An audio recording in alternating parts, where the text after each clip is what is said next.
While I was traveling, my daughter moved my belongings to the basement, stating, "My in-laws will be staying in your room." When I returned home and saw my daughter crying and my son-in-law looking depressed, I just smiled and said, "Pack your things." They didn't expect that. You won't believe what I did. Before we continue, please subscribe to the channel and write in the comments what time it is where you are now. I stood in the foyer that July morning, suitcase by my feet, holding a white envelope that contained $2,000 in cash. The money felt substantial between my fingers. 20 crisp, hundreds I'd withdrawn the day before. "Cora!" I called toward the living room. She appeared in the doorway, phone screen illuminating her face with that pale glow I'd grown accustomed to. Her eyes never left the device as she approached. Thumb scrolling in that automatic way people have now, I extended the envelope toward her. "Here's the money for that roof repair you mentioned. 2,000 should cover it, right?" She took it without meeting my gaze. Her thumb flipped through the bills, counting quickly, efficiently. The phone never left her other hand. I waited, hoping for something more. Connection, maybe. Acknowledgement, at least. The contractor said it was urgent. Yeah, whatever. I'll handle it. She was already turning away, sliding the envelope into her back pocket, returning to whatever held her attention on that glowing screen. The sting was small, but sharp. I pushed it aside. She'd always been distant, I told myself. Ever since her mother died, something had calcified between us. Give her time. Give her space. Be patient. Footsteps approached from the kitchen, heavy, casual. Nicholas emerged carrying a beer bottle, condensation dripping down its brown glass sides. 9 in the morning, and he was drinking. Again, he raised the bottle in a mock salute. "Have a good trip, Perk." The nickname scraped against my nerves. I'd asked him more than once to use my full name. Percy. Not difficult, not complicated, just respect. "Thanks, Nicholas, and I prefer Percy, if you don't mind." He was already turning back toward the kitchen. "Sure thing, man." I watched him disappear through the doorway. He'd been living in my house for 8 months now. Temporary financial difficulties, Cora had explained when they first arrived. Temporary had stretched like taffy, reshaping itself around excuses and delays. But I hadn't pressed. What was I supposed to do? Kick out my daughter and her husband? Put them on the street? That wasn't who I was. Before Nicholas vanished completely, I caught something, a glance between him and Cora. Quick, loaded with meaning I couldn't decipher. She glanced at him, then away. He nodded slightly. Then both returned to their separate spaces as if nothing had passed between them. Paranoia, I told myself. Jet lag before the jet. I grabbed my suitcase handle and headed for the door. The airport was efficient. Check-in, security, gate. I settled into my seat on the Rome-bound flight, pulled out my worn copy of a Roman history book, let my spine relax into the cushion. 6 months of planning had led to this moment, leading an educational tour for retired community members through Italy, sharing my passion for history, for learning, for those ancient stones that held centuries of human triumph and failure. This was what retirement should be. Finally living dreams you'd postponed. The engines roared. We lifted. Portland fell away beneath clouds. Hours passed. The Atlantic unreeled below us, while back home the sun climbed higher. Then began its afternoon descent. In my bedroom, the master bedroom on the second floor that I'd shared with my wife for 33 years before cancer took her, Cora stood in the doorway, Nicholas beside her. "Finally," he said. "Time to move." Cora hesitated, her hand lingering on the doorframe. She stepped inside slowly, looking around at the space. Her eyes landed on the framed photograph on my nightstand.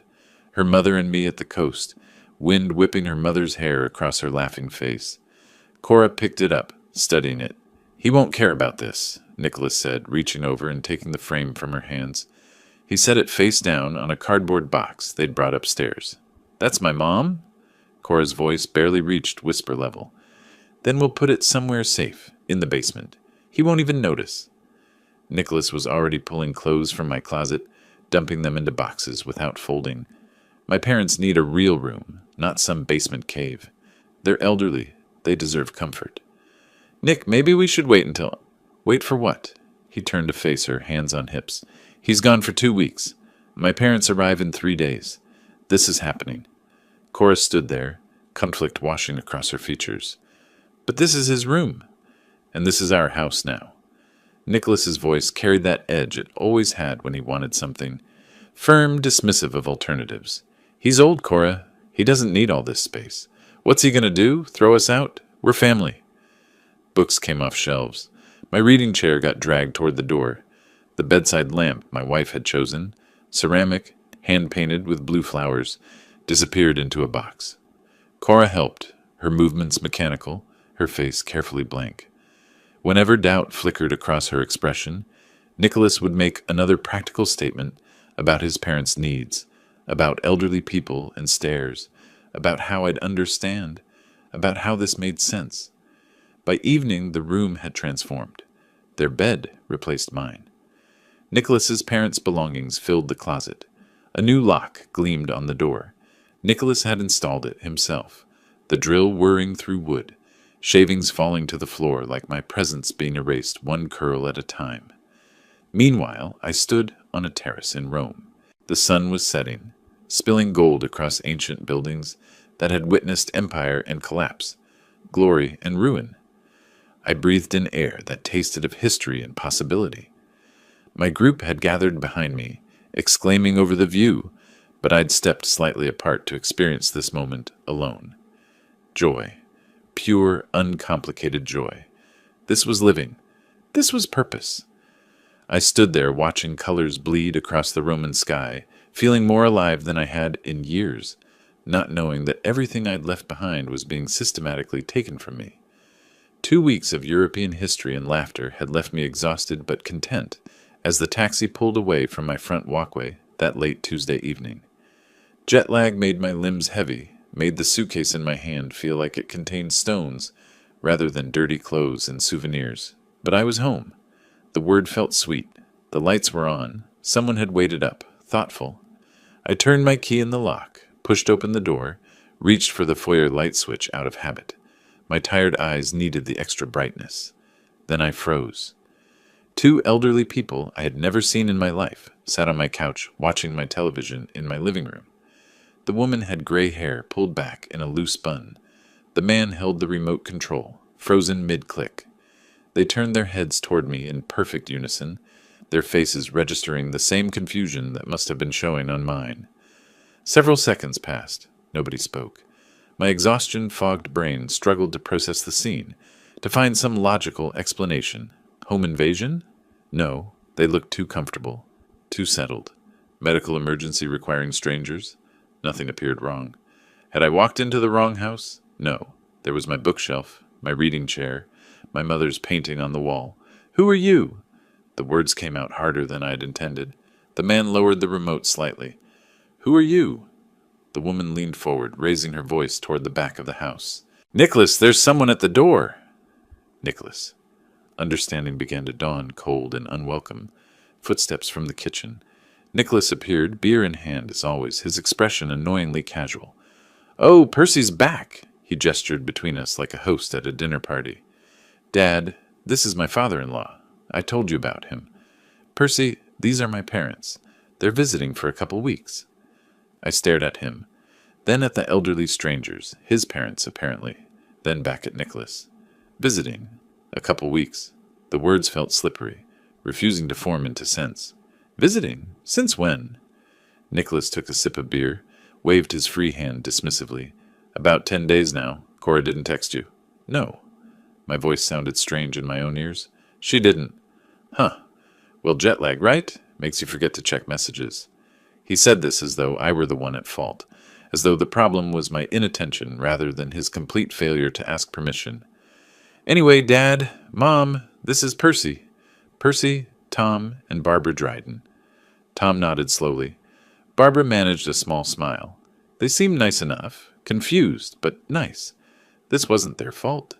They probably thought their son had arranged proper accommodations, had gotten approval, had acted like a reasonable human being.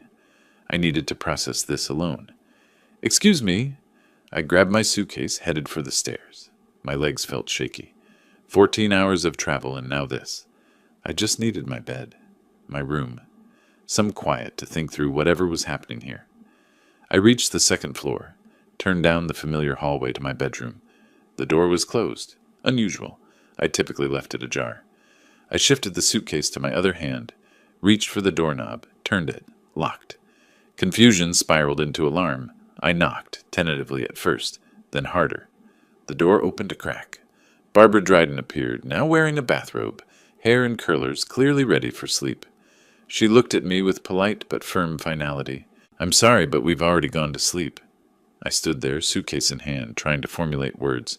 This is my bedroom." Her confusion deepened. "Nicholas said this was the guest room for us." "Where are my things?" "I don't know. Perhaps you should ask Nicholas." The door closed. I heard the lock click into place. I stood in my own hallway, blocked from my own bedroom by a stranger in a bathrobe. The absurdity would have been comical if my chest weren't tightening, if my hands weren't starting to shake. Down the stairs, each step heavier than the last. I found Cora in the kitchen, wiping down counters that already looked clean. Her back was to me. Of course it was. "What's going on?" My voice came out strained, higher than normal. "Where are my things?" She kept wiping. Circular motions. Repetitive. Avoiding. "Dad, don't make a scene." "Don't make a scene?" The volume surprised even me. I come home to strangers in my house and my bedroom locked. She finally turned, but her eyes fixed somewhere past my shoulder. "We moved your stuff to the basement. Nick's parents needed a proper room. They're elderly. Stairs are hard for them." She delivered this explanation as if it were completely reasonable, as if I should have expected it, as if displacing the homeowner was simple logic. "You understand. You didn't even call? You didn't ask?" Nicholas entered then, positioning himself between us. Protecting her or controlling the situation, I couldn't tell which. Maybe both. "Percy, don't be childish. It's temporary." Something hot rose in my throat. "Childish? This is my house. And we all live here." His tone dripped patronization, the kind you'd use with a confused toddler. "My parents needed somewhere comfortable. Besides, you're alone. You don't need such a large room. The basement has everything you need." "Everything I need?" I repeated the words slowly, tasting their bitterness. "Exactly." He misread my tone as submission, nodded as if we'd reached agreement. "Now, if you'll excuse us, it's late. We can discuss this more tomorrow when you're less jet-lagged." He guided Cora out of the kitchen. She went without protest, without looking back. I stood there alone, fluorescent lights humming overhead, their footsteps receding toward the living room, toward normalcy, toward the life continuing above while I'd been shoved below. The basement stairs descended into dimness. I flicked the switch. Bare bulb-illuminated concrete walls, exposed pipes, the reality of my new accommodations. My belongings were piled in the corner, clothes spilled from boxes that had been packed hastily without care, books stacked haphazardly, some of them first editions I'd collected over decades, now treated like garage sale surplus. My furniture had been arranged with no thought to comfort or logic. The bed frame was the old guest bed, the one with springs that announced every movement. I sat on the edge. The springs creaked loudly, protesting my weight. The mattress sagged in the middle. Musty smell filled my nostrils. That particular scent of underground spaces, of earth and damp and neglect. On top of one box, someone had placed the framed photograph. My wife and me at the coast, wind in her hair, joy on both our faces. At least they'd included it. Small mercy. I picked it up, held it in both hands. Smooth glass. Familiar faces. A time when family had meant something different. Something inside me cracked. Not grief. I'd processed that years ago when cancer took her. This was different. Sharper. This was the sound of illusions shattering. The illusion that family meant loyalty. The illusion that being kind meant being respected. The illusion that my daughter still saw me as her father, rather than as an obstacle to be moved aside like outdated furniture. I set the photograph carefully on the concrete floor, leaned back against the thin pillow, stared up at the ceiling. Above me, floorboards creaked, footsteps, voices murmuring, television sounds, life happening in my house, in the spaces I'd been exiled from. Tomorrow, I told myself.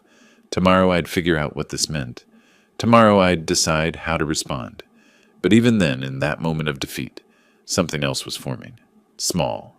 Hard. A seed of something I didn't recognize yet. It sat in my chest alongside the hurt and humiliation, quietly taking root. I closed my eyes, exhaustion finally pulling me under. The springs creaked one last time as I shifted position, trying to find comfort on a bed that wasn't mine, in a space that wasn't meant for living, in the basement of my own house. Morning arrived with the mercy of a headache and the indignity of a back that refused to straighten properly. I woke on that basement bed, body stiff, every joint protesting the night spent on springs that had probably been ancient when I first bought them decades ago. Gray light filtered through the small window near the ceiling. The dampness had worked its way into my bones, something that never happened in my proper bedroom with its good mattress and climate control. I lay there, staring at concrete walls, yesterday's events cycling through my mind on an endless loop. Not a nightmare. Real. My daughter had exiled me to the basement of my own house to make room for strangers. Forcing myself upright took more effort than it should have. The basement bathroom was cramped and cold, the shower producing only lukewarm water, no matter how long I let it run. I dressed in wrinkled clothes pulled from my suitcase, still unpacked because I had nowhere proper to put anything. Voices drifted down from upstairs. Laughter, the domestic sounds of morning. I climbed the basement stairs, each step accompanied by the sounds growing louder. Kitchen noises, coffee percolating, someone telling a story. When I emerged into the hallway, I found the entire household gathered at the breakfast table. Cora at the stove flipping pancakes, Nicholas gesturing with his hands as he entertained his parents with some anecdote. Tom and Barbara laughed on cue, the scene I'd been excluded from. I moved to the coffee maker, poured a cup. The first sip stopped me cold. Wrong. Bitter. Cheap. Nothing like what I always bought. I turned to face the kitchen. Where's my coffee? The blend I always buy? Cora didn't look up from the stove. Dad, don't be so picky. Coffee is coffee. It's not about being picky. I've bought the same brand for 20 years. She flipped a pancake with more force than necessary. Well, this is what we drink now. I set the cup down, noticing for the first time the table arrangement. 5 plates, 5 sets of silverware, 5 chairs occupied. I moved to the remaining empty chair and sat. Nobody offered me food. After a long moment, Cora glanced over her shoulder. Did you already eat? No, I just woke up. She shrugged, turning back to the stove. Well, I made exactly enough for 5. Didn't know you'd want some too. The arithmetic landed like a slap. 5 people mattered. I didn't factor into the count. You made breakfast for 5 people, I said slowly, in my house. And I'm not one of them. Nicholas interrupted, his tone jovial as if I were being absurd. There's cereal in the cabinet, Percy. Help yourself. I stood and walked to the refrigerator, needing space from their casual cruelty. Pulled open the door, nearly empty. Beer, Nicholas's preference, of course. Some picked-over takeout containers. Condiments. Nothing substantial. Nothing I would have purchased. The freezer held more beer and frozen pizzas. I stood there, cold air washing over my face, understanding settling in. This had been happening gradually while I planned my trip, while I was gone. My groceries replaced with theirs. My preferences erased. My home transformed one substitution at a time. I closed the door. My appetite had vanished anyway. I needed to get out, think clearly. Somewhere neutral. The walk to Central Library took 15 minutes. Cool morning air, familiar streets, the rhythm of movement helping me process what was happening. Inside, I wandered through the history section without really seeing the spines, picking up books and putting them down again. Near the legal section, I noticed a woman about my age examining books on family law, property rights, elder law. She caught me looking and offered a wry smile. Not the cheeriest reading material. Something about her directness invited conversation. We ended up at the small coffee shop inside the library. Her name was Beatrice Holmes, retired real estate attorney, sharp eyes that missed nothing. She shared her story without my asking, as if she could see I needed to hear it. Her son had tried similar tactics, slowly taking control, changing documents, treating her like she was incompetent. They think because we're older, we're helpless, she said, stirring her coffee. I found myself telling her everything. The basement, the strangers in my bedroom, the breakfast arithmetic, the casual erasure. Words poured out that I hadn't intended to share. Her expression hardened as I spoke. Percy, this isn't just disrespect. This is the beginning. She leaned forward. People who do this don't stop at making you uncomfortable. They're positioning to take everything. Take everything? Check your documents, your bank accounts, everything. Her gaze held mine. I'm betting you'll find this has been planned for a while. That cold feeling spread through my chest again. She slid a business card across the table, tapping it twice. Call me after you look. You're going to need help. I walked home, dread growing with each step. The house was quieter when I returned. The Drydens must have gone out sightseeing. I descended to the basement, opened my laptop, and started searching. Email first. Utility bills? I searched for recent ones. Nothing. Strange. I logged into Portland General Electric's website, entered my account number. Contact information displayed on screen. Changed 3 months ago. Email address listed. Cora's. Phone number, Cora's. Authorization notes. Daughter taking over account management due to father's declining health. My hands started shaking. Water Bureau. Same pattern. Gas company. Same. Internet provider. Same. Every utility. Systematically transferred to her contact information. All claiming I had declining health. Needed someone to manage my affairs. I pulled up my bank accounts, credit card statements I'd neglected while planning the trip. $8,000 in charges over 2 months. Restaurants I'd never been to. Electronics I didn't own. Clothing purchases that weren't mine. All on my card. Cora was listed as authorized user, something I had never ever signed for. The cold feeling spread through my entire body. I started creating a spreadsheet, documenting every irregularity, each unauthorized change, each lie they'd told. The laptop screen illuminated my face in the dim basement as columns filled with evidence. Above me, floorboards creaked, voices raised, Nicholas and Cora arguing about something. I could hear through the thin ceiling. Nicholas's voice, angry. The old man's starting to snoop around, asking questions. Cora, defensive. I told you we should have waited. Nicholas, cutting her off. We've waited long enough. He doesn't need to know everything. We'll handle it. My fingers paused over the keyboard. They knew I was investigating, and they weren't stopping. I picked up my phone, scrolled to the number Beatrice had given me, and pressed call. She answered on the second ring. Percy? I looked at my laptop screen, at the spreadsheet documenting every violation. Above me, the argument had faded to murmurs. I need help, I said, and I think I'm ready to fight back. I woke the next morning with something I hadn't felt in days. Purpose. No more lying there processing shock. No more accepting humiliation. Beatrice had talked me through the basics last night. What to check, where to go, how to document everything. Now I had a plan. I dressed carefully. Slacks, button-down shirt, good shoes. The clothes of a man conducting serious business, not a displaced father hiding in a basement. I checked my reflection in the small mirror. Presentable, capable, dignified. Upstairs was still quiet. Everyone sleeping. I found the cereal Nicholas had mentioned, ate quickly standing at the counter, and left the house before anyone stirred. My car started smoothly. First stop, Portland General Electric's customer service office on Southeast Division Street. The representative, Sandra, was middle-aged with kind eyes that had probably seen too much. I presented my identification and account number. I need to know when my contact information was changed and who authorized it. She typed, clicked, scrolled. 3 months ago. Changed by Cora Patterson. She read from the screen. She presented herself as your authorized representative. Said you were experiencing health decline and she needed to manage your affairs. My jaw tightened. I never authorized that. I have no health issues whatsoever. I just organized and led a 2-week educational tour through Europe. Her expression shifted to sympathy, a look that said she'd encountered this before. I'm sorry, Mr. Patterson. This happens sometimes with family members. We require very little documentation for these changes, maybe too little.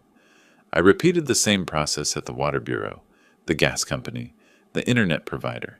Same story everywhere, same lie, same 3-month time frame. This wasn't impulsive. This was coordinated, systematic. By the time I reached my bank, the Hawthorne branch of U.S. Bank, my controlled anger had crystallized into something harder. Michael Torres, the customer service representative, pulled up my account. Young guy, professional demeanor, but his eyes widened when he saw the charges. The credit card charges, I said. I don't recognize any of them. How was my daughter added as an authorized user? I never signed for that. Michael navigated through screens. There's a signature here from 6 months ago. He turned the monitor toward me. I stared at my alleged signature. Close, but wrong. The capital P didn't curve the way mine did. The Y didn't loop properly. Someone had practiced, gotten it mostly right. But the details were off. That's not my signature, I said quietly. Are you certain? Sometimes our signatures vary. I'm a retired teacher. My voice stayed level, controlled. I've signed my name thousands of times on papers, grade books, official documents. Look at my driver's license. The P is completely different. The Y doesn't loop like that. This is forged. Michael's expression grew grave. Then you need to file a police report for identity theft, and we'll need an official dispute form for these charges. How much are we talking about? He calculated. $8,247.32. The number hit like physical impact. Over $8,000. Stolen. We'll start the dispute process, Michael said. But Mr. Patterson, this happens more often than you'd think with elderly clients. I'm not incompetent, I interrupted. I'm being defrauded. There's a difference. He nodded slowly. Yes, there is. My last stop was Stephen Blake's notary office, housed in a converted home near Laurelhurst Park. Stephen had notarized my will years ago, knew my signature intimately. Stephen, I need to verify my will is still intact. He retrieved the file, spread it across his desk. Everything looked normal. The house would go to Cora upon my death, as intended when I drafted it after my wife passed. But, Stephen said, squinting at his notes, you should check your property title recently. My stomach dropped. Why? In Oregon, if someone has access to your documents, they might try adding themselves to a title deed through a quitclaim deed, essentially trying to gift themselves partial ownership. He looked up at me. It's not legal if they forge it, but it creates a nightmare to untangle. How do I find out? Official title search. I can order it now. Rush processing takes 2 to 3 business days. I paid for it immediately. 2 to 3 business days. The wait felt like a ticking clock, counting down to revelation. When I returned home that afternoon, the house was empty again. I descended to the basement and spread everything across my makeshift desk. Created a detailed spreadsheet with columns. Date, service, unauthorized change, amount, documentation. Electric company, unauthorized contact change, false claims of declining health. Water, same pattern. Gas, same. Internet, same. Credit card, $8,247 in fraudulent charges. Property title, pending investigation, results in 3 days. I photographed every document with my phone, uploaded everything to secure cloud storage, created backup files.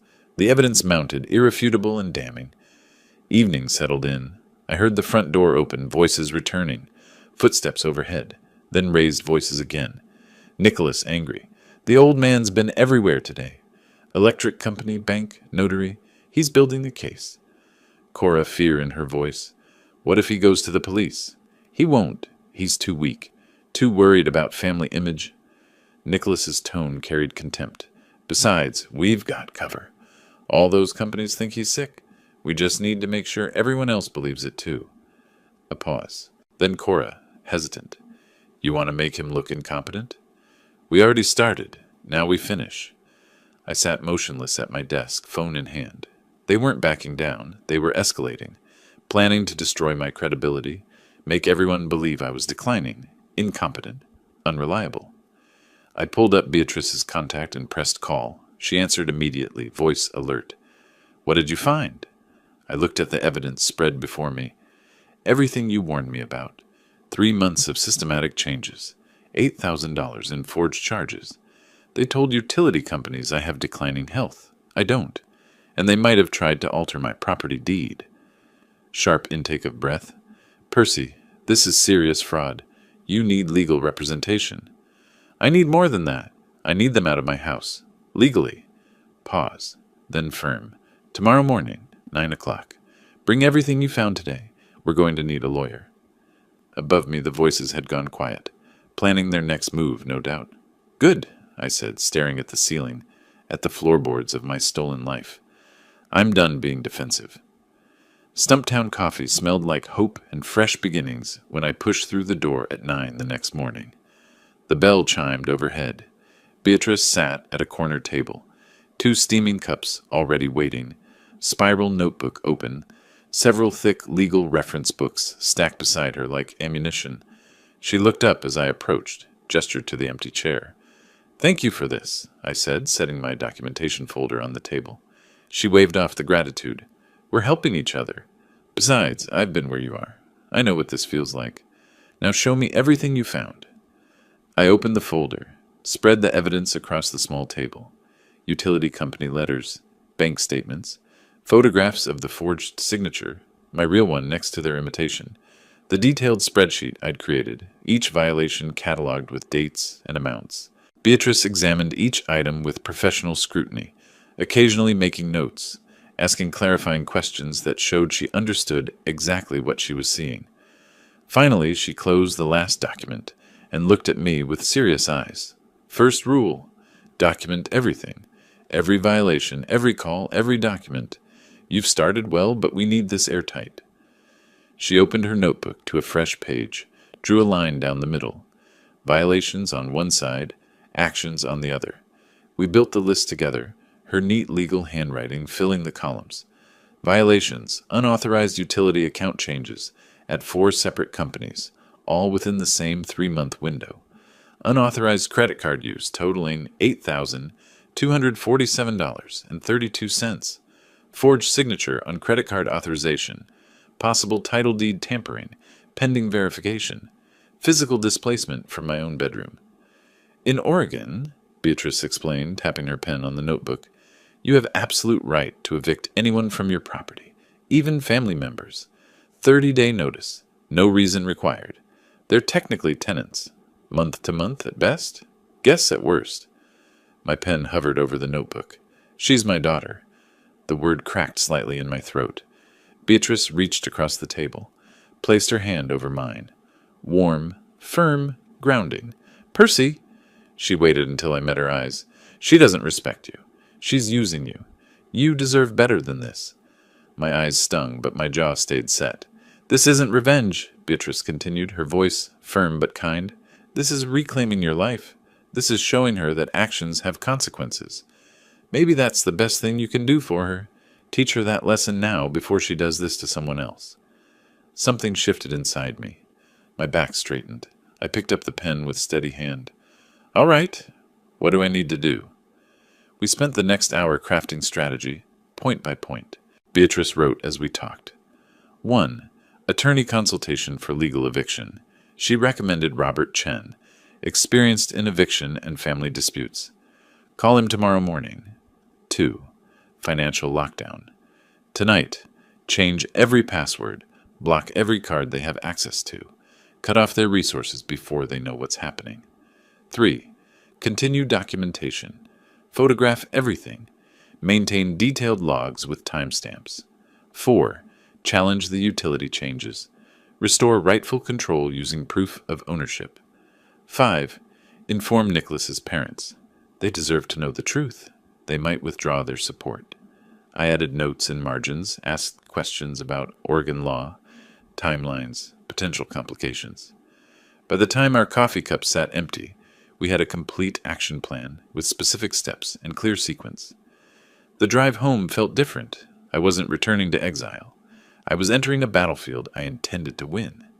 I pushed through the front door, not the side entrance to the basement, but the main door.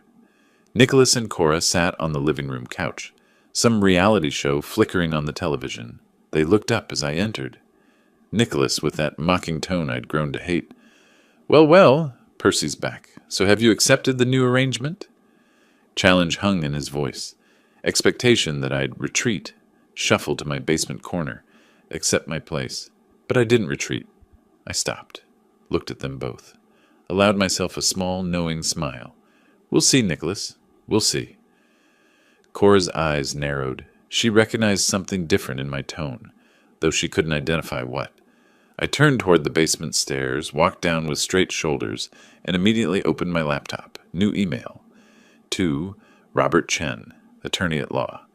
Dear Mr. Chen, I am writing to request legal representation in a property and financial fraud matter involving family members currently residing in my home without authorization. I paused, read what I'd written, felt the weight of it. This was real now. Official.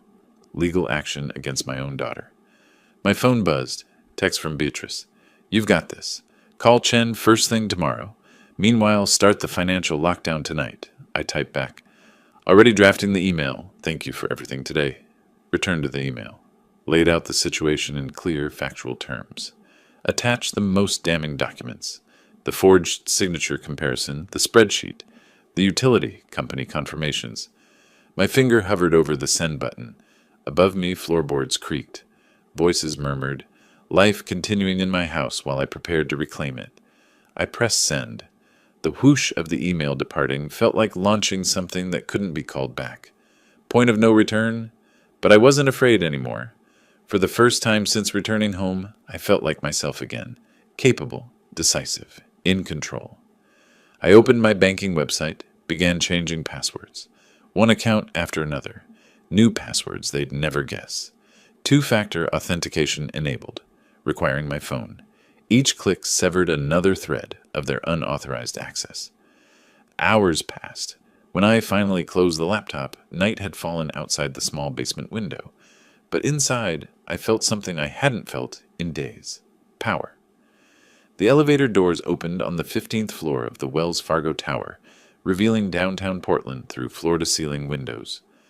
The law offices of Chen and Associates occupied a corner suite, professional but not ostentatious. Polished wood, leather chairs, framed degrees on walls. The receptionist showed me to a conference room where Robert Chen waited, my emailed documentation already printed and spread across the table in organized stacks. He stood to shake hands, mid-40s, sharp suit, confident grip. Mr. Patterson, I've reviewed everything you sent. Please sit down. I took the offered chair. Chen sat across from me, fingers steepled, expression serious. This is quite serious. Let me be direct. Your daughter and son-in-law have committed multiple forms of fraud and financial exploitation. Hearing it stated so plainly by an attorney made it real in a way my own thoughts hadn't. These weren't just family problems. These were crimes. Chen walked me through each violation, pointing to specific documents. Unauthorized utility changes, fraud, forged signature on credit card authorization, identity theft, $8,000 in unauthorized charges, grand theft, possible title deed tampering, attempted property fraud. He pulled out a yellow legal pad, began making notes in precise handwriting. Oregon law is very clear on eviction rights. You can issue 30-day notice without providing any reason. They're month-to-month tenants at best, guests at worst. Given the financial fraud, you could argue 24-hour eviction, but 30 days is safer legally. Can we get them out? My voice came out more desperate than I'd intended. Out of my house? Absolutely. Chen's confidence was reassuring. You have absolute right to evict. What stops them from doing more damage in 30 days? That's my concern. We lock everything down first. Today, before they know what's happening. He leaned forward. Surprise is your advantage. They think you're passive. When we strike comprehensively and all at once. By the time they realize what's happening, you'll have already secured your assets and filed legal paperwork. He slid a document across the table. Retainer agreement. I suggest we move forward immediately. Today you lock everything down. Tomorrow I file the eviction notice. Within 72 hours we submit police report. Gives them no time to plan counter-strategy. I looked at the agreement, thought of my basement exile, the empty refrigerator, Cora counting my money without acknowledgement, Nicholas's mocking smile. I pulled out my pen. Where do I sign? Chen's slight smile told me he approved. Right there. And Mr. Patterson, you're doing the right thing. I left his office with a checklist and renewed purpose. First stop, the Hawthorne branch of my bank. The teller processed my request sufficiently. Close Cora's authorized user status on all accounts. Change all online passwords. Enable two-factor authentication requiring my phone for any access. She typed rapidly, clicked through screens, then looked up with professional sympathy. Your accounts are now secure, Mr. Patterson. She'll have no access whatsoever. The relief felt physical. Thank you. You have no idea what this means. Next, credit card companies. I sat in my car, worked through the list, called each one, explained the situation, blocked every card Cora had used. Yes, I'm filing a police report for identity theft. Can you send documentation of the unauthorized charges? They all agreed, evidence mounting. Utility companies followed the same pattern. One by one, I called Portland General Electric, the Water Bureau, gas company, internet provider. Provided my documentation, demanded they restore my contact information immediately. My daughter had no authority to make those changes. Please revert everything to my name and contact information. Each company apologized, processed the requests. By late afternoon, I'd locked every door they'd jimmied open. Cora stood at the grocery checkout, cart full of expensive items, steaks, wine, pre-made meals. She handed the cashier Percy's credit card with casual confidence. The machine beeped. Declined. Cora frowned. Try again. Same result. Do you have another form of payment? Flustered, fumbling, Cora pulled out her own card. It barely covered the total. People in line behind her shifted impatiently. Her face flushed. In the parking lot, she called the credit card company, anger building with each passing second on hold. Why was my card declined? The representative's voice remained neutral.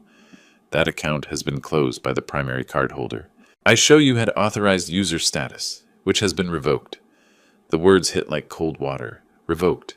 By the primary cardholder, by her father. She drove home, fury replacing shock.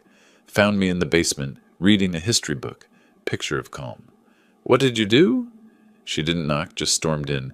My card was declined at the store. I didn't look up from my book. Protected my assets. Do you have a question? This is unbelievable. After everything I've done for you. I finally looked up, met her eyes with level gaze.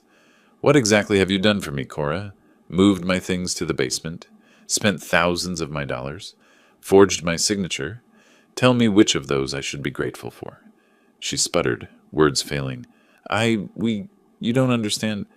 I understand perfectly. I returned to my book. Now, if you'll excuse me, I'm busy. She stood there, mouth opening and closing, then turned and fled up the stairs. Evening came. Nicholas tried logging into the electric company account. Access denied. Water account denied. Gas, internet, everything denied. Every password changed. He slammed his laptop closed. Rage building. Stormed to the basement stairs, heavy footfalls announcing his approach. I heard him coming. Didn't move from my chair. He appeared in the doorway, filling it with his bulk. Voice threatening. Old man, you're playing a dangerous game. This is our home now. You can't just... I stood. Something in my movement made him pause. I stepped forward. Nicholas, surprisingly, stepped back. This is my home, I said, voice quiet but steel hard. It always has been. It always will be. And it's time you understood something, Nicholas. I'm done being pushed around. You think you can just kick us out? We have rights. You have the right to face consequences. I stepped closer. You wanted to play games with my property, my money, my dignity? Fine. But now I'm playing back. I walked past him toward the stairs. He didn't try to stop me. And I'm much better at this than you are. I climbed past him, left him standing frozen in the basement doorway, shock replacing his usual swagger. At my laptop, I found an email from Robert Chen. Eviction notice drafted and ready for delivery. Police report scheduled for tomorrow morning. Everything is in motion. You did the right thing. I allowed myself a small smile. Typed response. Thank you. For the first time in days, I feel like I'm taking my life back. Above me, urgent voices argued. Nicholas and Cora, worried now, desperate. I opened a new email. Tom and Barbara Dryden's address, which Nicholas had once casually mentioned. They deserved to know what their son had done, what he'd turned their visit into. I began typing. Dear Mr. and Mrs. Dryden, I'm writing to inform you of some concerning events that have occurred during your visit. My fingers moved steadily across the keyboard. No hesitation now. The truth needed to come out. All of it. Morning brought no relief for Cora and Nicholas. I could hear them upstairs, whispering urgently in the kitchen while Tom and Barbara remained in the bedroom. From my basement vantage point, their desperation filtered down through the floorboards like smoke.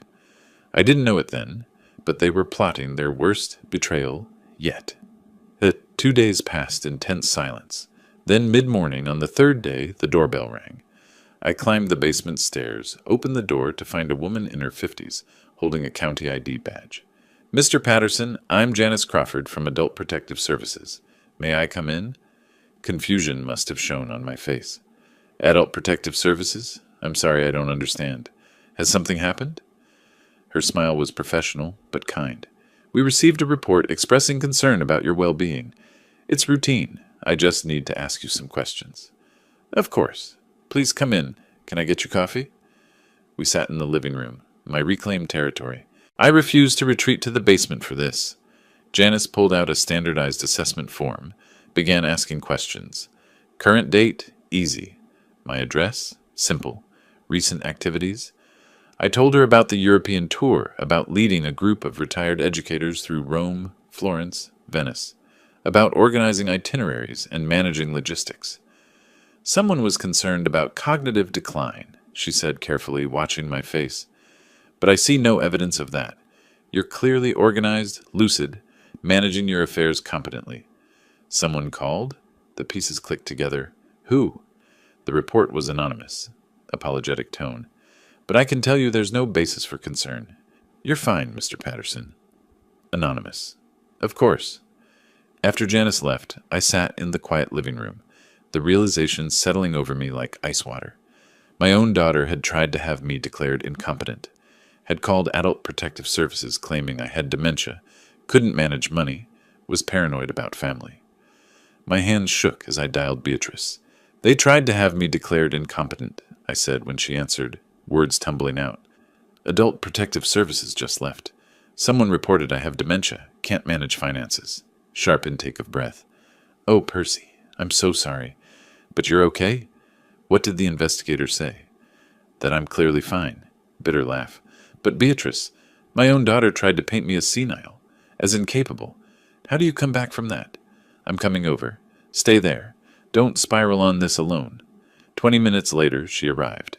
Didn't ask permission, just sat beside me on the couch and took my hand. Her presence grounded me in a way words couldn't. "Percy?" She waited until I met her eyes. "This is their last card. They're panicking. People who are winning don't pull desperate moves like this. My own daughter." And she failed. The investigator saw the truth. That's what matters. She stayed. Made dinner using groceries she'd brought. The refrigerator was still mostly empty. I'd been eating cereal and takeout. We sat at the kitchen table, ate, talked. Not about Cora and Nicholas, but about life. Her late husband who'd died of a heart attack at 58. My wife who'd fought cancer so bravely. Dreams we'd postponed. Disappointments we'd survived. Somewhere during that evening, I realized I was enjoying myself.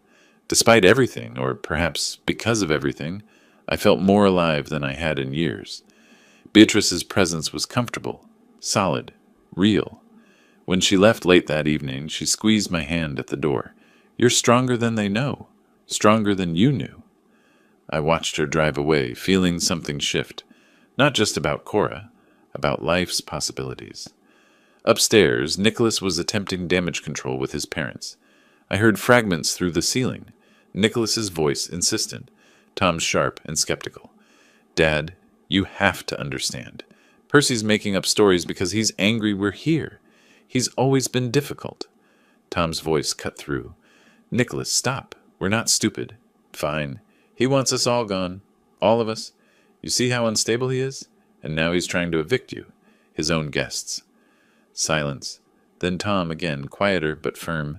"Something's wrong here, and I'm starting to think it's not Percy." The next morning, a courier delivered a large envelope from Chen and Associates.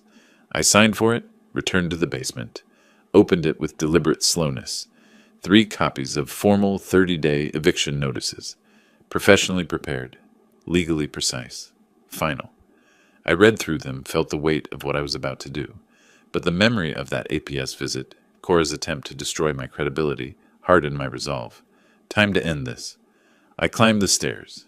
Everyone had gathered for breakfast. Cora at the stove, Nicholas at the table, Tom and Barbara with their coffee. Morning light streamed through the windows. I walked in, placed one eviction notice at Nicholas's place. one at Cora's, one at Tom and Barbara's. The papers landed with quiet finality. What is this? Cora's voice already knew the answer. 30-day notice of eviction. My tone stayed level, factual. For you, Nicholas, and his parents. You have 1 month to find other housing. Cora went pale. The spatula dropped from her hand, clattering against the stove. Dad, you can't be serious. Completely serious. Nicholas started to stand, voice rising. You can't just... I cut him off, my voice sharp for the first time. I can. I have. This is my property. You've been notified. You have 30 days. Tom picked up his copy, read it, showed it to Barbara. Their faces registered shock, but also something else. Confirmation. This made everything real. Percy wasn't just being difficult. Cora's eyes filled with tears. Please, Dad, don't do this. We can talk. I turned to leave, then paused. No, I wouldn't retreat to the basement. Not anymore. I walked to the living room instead, sat in my own chair in my own house, pulled out my phone, texted Beatrice. It's done. They've been served. Her response came immediately. I'm proud of you. Are you okay? I looked around the living room, my space reclaimed, looked toward the kitchen where 3 people sat with eviction notices, felt something settle in my chest. Yes, I typed back. For the first time in a long time, I'm okay. The next 3 days blurred into chaos. Cora cried constantly, intercepting me at every opportunity. Please, Dad, just talk to me. We can fix this. I walked past her. She followed to the basement stairs. Where will we go? What will we do? Please. My heart twisted, but I didn't respond. Nicholas took the opposite approach, aggressive, cornering me in the kitchen while I measured coffee. We're not leaving. What are you going to do? Call the police on your own daughter? If necessary, yes. He slammed his hand on the counter. You're making a mistake, old man. I met his eyes. The mistake was letting you stay this long. Upstairs, Tom and Barbara heard everything. I could feel their discomfort growing. Day 3 after the notices, Tom knocked on the basement door. I opened it to find both of them, looking exhausted. Percy, we need to talk. All of us. Tom's voice was firm. Barbara and I have heard Nicholas's version. We read your email. Now there's eviction notices. We need the truth. Tonight, everyone in the living room. I considered, then nodded. 7 o'clock. But I'm bringing a witness. A friend. Tom frowned. A witness? Why? Because you deserve the whole truth, and I want someone objective there who isn't family. They exchanged glances, nodded agreement. I texted Beatrice immediately. Family confrontation tonight. Can you come? Her response. Wouldn't miss it. I'll bring the documentation we organized. Evening arrived. 7 o'clock. I'd arranged the living room deliberately, chairs in a semicircle facing the couch where Tom and Barbara sat. I took my armchair, Beatrice beside me in a dining chair I'd brought in. Cora and Nicholas sat opposite, as far from me as possible. The room felt like a courtroom. Tom cleared his throat. All right. Someone tell us what's really happening. Nicholas says Percy is overreacting to normal family tensions. Percy, your email claims fraud and theft. The truth. Now. I opened my folder. I have documentation. Would you like to see it, or should I just explain? Barbara leaned forward. Both. Show us and explain. I spread documents on the coffee table. First, bank statements. $8,247 in unauthorized charges over 2 months. Restaurants, electronics, clothing. I didn't make these purchases. I showed the forged signature, adding Cora as authorized user. This isn't my signature. Look at my driver's license. The P is completely different. Tom examined both, his face darkening. Next, utility company letters. 3 months ago, Cora changed all my utility accounts to her contact information, claiming I had declining health. I don't have declining health. I just led a 2-week European tour. Barbara's hand went to her mouth. Finally, my phone. This is a screenshot of text messages between Cora and Nicholas, discussing controlling the old man and, when he dies, the house is ours anyway. I slid the phone across. Barbara read, went pale, handed it to Tom. His face flushed red. Nicholas leaned forward, voice urgent. This isn't how it looks. Percy authorized everything. He was confused, forgetting things. We were helping him. Then why did you forge my signature? My voice stayed calm. Why lie to utility companies about my health? Why text about controlling me? Because you're old and stubborn. You can't admit you need help. Tom stood abruptly, voice like thunder. Enough! I've heard enough! He turned to Nicholas, and the disappointment on his face was devastating. This is theft. This is fraud. We raised you better than this. Barbara stood beside him. We're packing. Tonight. Now. We will not be part of this. Dad, please, just listen. No. Tom's voice was final. We're done listening to you. As Tom and Barbara left the room, Cora crumbled. She slid from her chair to her knees, hands clasped like prayer. Daddy, please, please forgive me. Sobs broke her words. I didn't know it would go this far. Nicholas kept saying you wouldn't even notice, that you were going to leave everything to me anyway, so what did it matter? The confession spilled out. He said you'd die soon, and we deserve to enjoy the house now. That you were selfish, keeping it all to yourself. I didn't want to do the APS call. I swear I didn't. But he said you'd take everything away. I looked down at my daughter on her knees and felt the full weight of her betrayal, mixed with terrible sadness. Tears ran down my face now, too. Cora! My voice wasn't angry, just tired. I gave you everything. Paid for your education. Gave you and Nicholas a home when you needed it. All I needed was respect. That's all. I'm sorry. I really am. I believe you are. I nodded slowly. But you're sorry you got caught, Cora. You're sorry you're losing what you wanted. I don't think you're sorry for what you did to me. Beatrice, silent until now, spoke. Her voice was calm, legal, but not unkind. Mr. and Mrs. Dryden are right to leave. Cora, Nicholas, people don't change until they face consequences. Real consequences. Percy isn't punishing you. He's saving himself. I stood. You have 27 days to find somewhere else to live. I suggest you start looking. Tom and Barbara appeared in the doorway, suitcases in hand. They couldn't pack everything, but enough. Tom walked to me, extended his hand. I'm sorry. We should have seen it sooner. I shook his hand. You were visiting your son. You had no reason to suspect. Barbara, crying quietly. We'll get the rest of our things this week. We'll call first. And Percy. Thank you for telling us the truth. We deserved to know what kind of man we raised. They left. The door closed. In the sudden silence, Cora got up from the floor, walked upstairs without a word. Nicholas followed, shooting me a look of pure hatred. Percy and Beatrice remained alone in the living room. I collapsed into my chair. The adrenaline drained away, leaving exhaustion. Beatrice sat on the arm of my chair, her hand on my shoulder. You did it, she said quietly. I looked around, my living room, looked at the closed door, looked at the ceiling. I don't feel like I won. I feel like I lost a daughter. Her hand squeezed my shoulder. You lost someone who was treating you like an ATM. Maybe someday Cora will become someone you can have a relationship with, but that person doesn't exist yet. I nodded, leaned back. Her hand on my shoulder felt like the only solid thing. Stay? I asked quietly.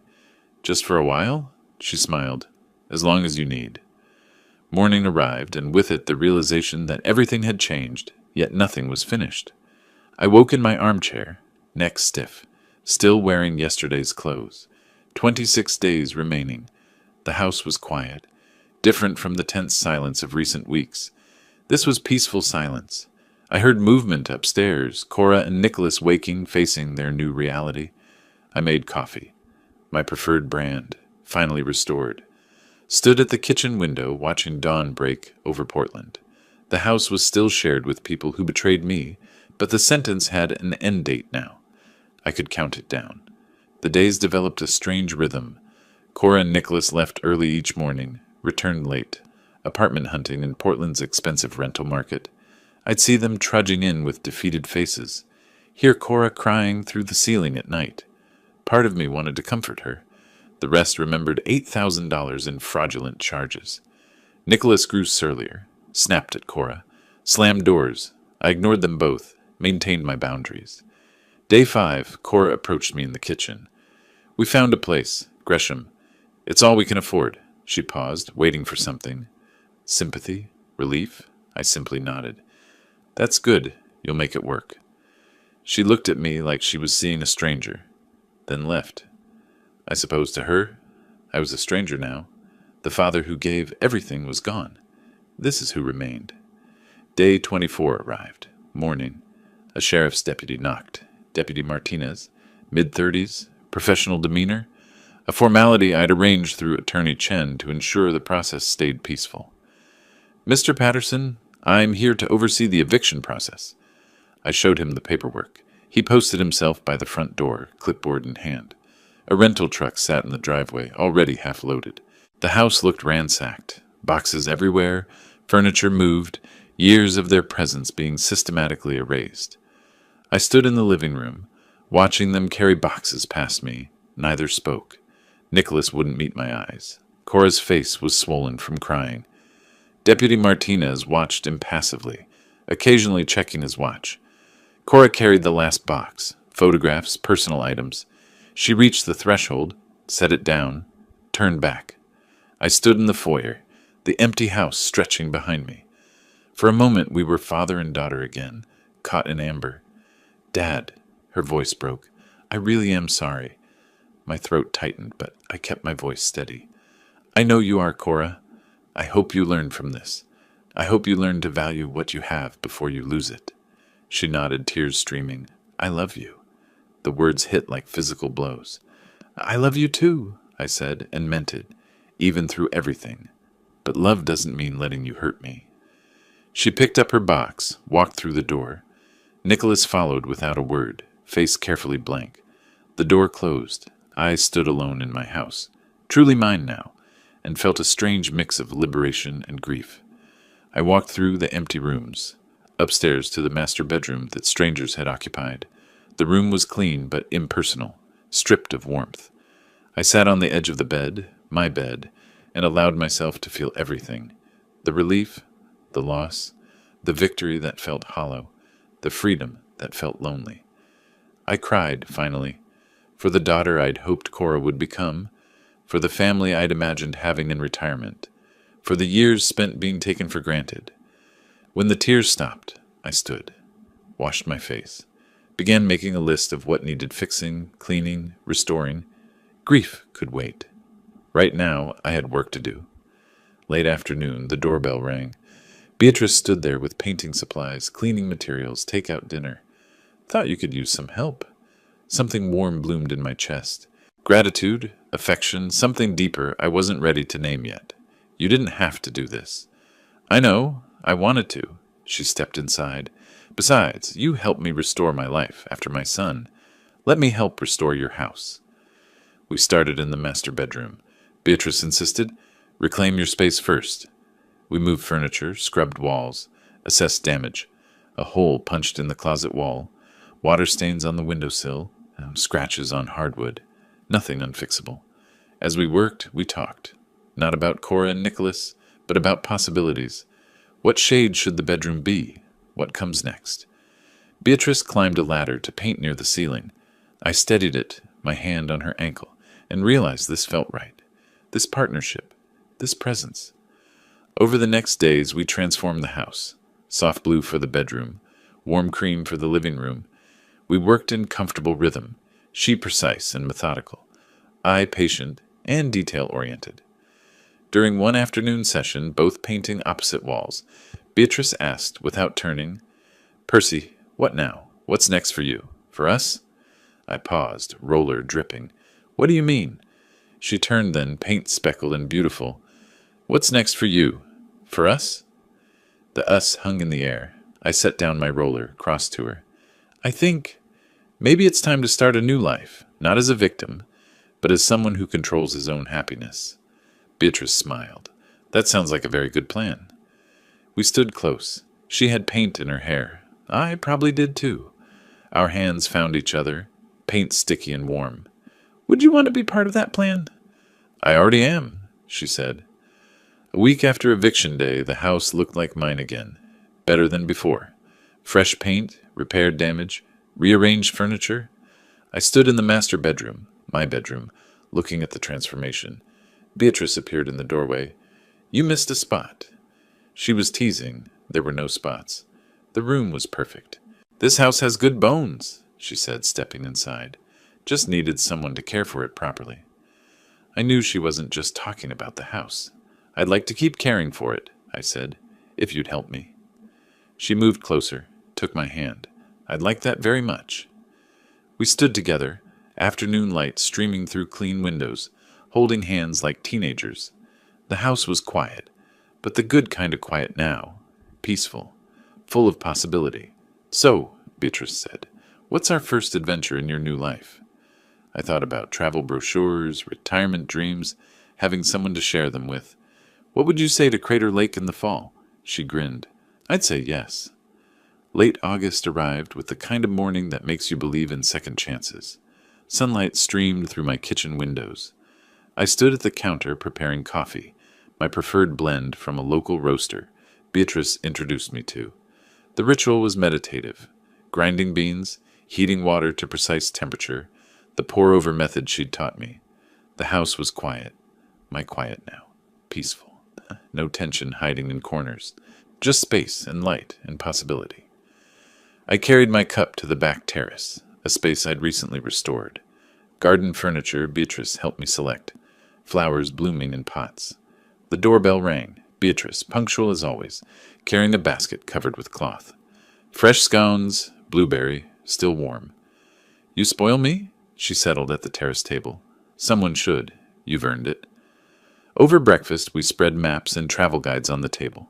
Crater Lake National Park, Oregon's crown jewel. Beatrice had been once, decades ago. I'd somehow never managed the trip. We should take the scenic route, she suggested, tracing highways on the map. Stop in small towns. No rushing. I smiled. I spent my whole career organizing efficient tours. Now I just want to wander. A week at Crater Lake? Why not 2? First week there, second wherever we end up. She looked delighted. Look at you, embracing spontaneity. We planned for mid-September, after summer crowds, before winter weather. This spontaneity felt foreign and wonderful. After Beatrice left to run errands, with a kiss on my cheek that still made my heart flutter, I checked my mail. Among the bills, a handwritten envelope, Cora's familiar script. I stood at the mailbox for a long moment before opening it. The letter was several pages, handwritten, tear-stained. She'd started therapy, working full nursing shifts, trying to pay down debts. Dad, I know I don't deserve forgiveness now, maybe never, but I'm trying to understand how I became someone who could hurt you that way. Nicholas and I are figuring things out, whether we even should be together. He's the one who pushed a lot of it, but I let him. I chose to go along. That's on me. I hope someday I can be the daughter you deserved. I hope someday you can be proud of me again. I read it twice, then folded it carefully. My eyes were wet, but I wasn't sure if it was sadness or relief or something else entirely. Beatrice returned to find me on the terrace, letter in hand. She didn't ask, just sat beside me, waited. Eventually I handed it to her. She read in silence, then folded it and gave it back. How do you feel? I considered. I don't know. Part of me wants to call her.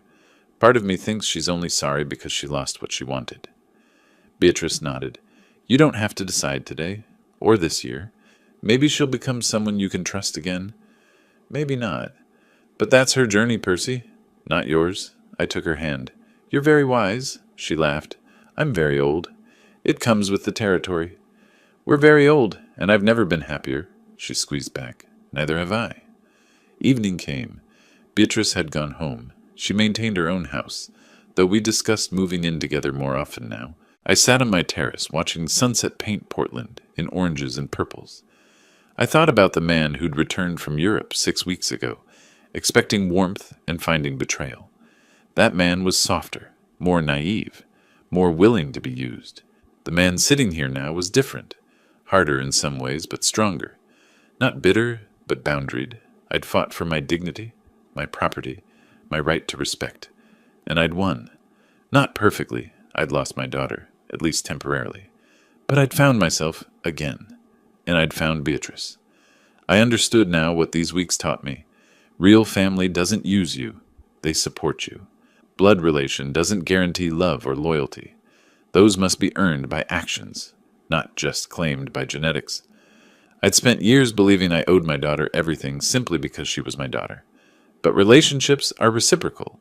I could offer love, support, home, but she needed to offer respect, honesty, appreciation. When she stopped, the relationship became parasitic. I'd had to cut it out to survive. And maybe that was the only way she'd learn what a real relationship requires.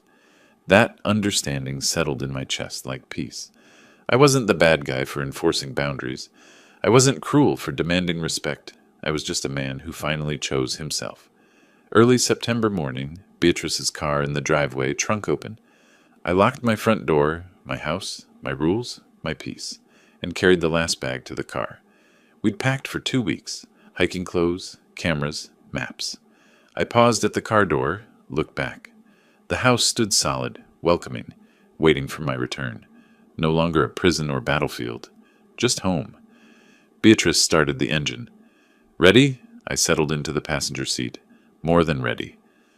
As we pulled away, Portland spread behind us, the open road ahead.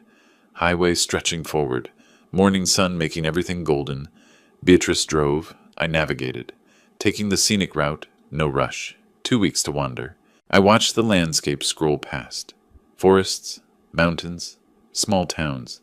Glanced at Beatrice, silver hair catching sunlight, confident hands on the wheel, small smile playing on her lips. This woman who appeared when I needed her most. "What are you thinking?" she asked without looking over. That I thought my life chapter was closing. That after retirement you just... Wait, she glanced at me. And now? I took her free hand. Now I understand that life continues, as long as you let it continue. I chose myself. And somehow, I found you. She squeezed back. We found each other, Percy, at exactly the right time. The road curved ahead, disappearing into trees. We didn't know exactly where we'd end up, just that we were heading there together. I settled back in my seat, feeling something I thought I'd lost. Freedom. Not freedom from Cora or Nicholas. Freedom from fear of being used. Freedom from believing I had to tolerate disrespect for the sake of family. Freedom to build the family I choose, the one that supports rather than exploits. The sun climbed higher. The road unfolded. Beatrice and I drove toward Crater Lake and whatever came after, ready for the next chapter. Together. If you like this story, please like this video, subscribe to the channel, and share your impressions of this story in the comments. To listen to the next story, click on the box on the left. Thank you for watching.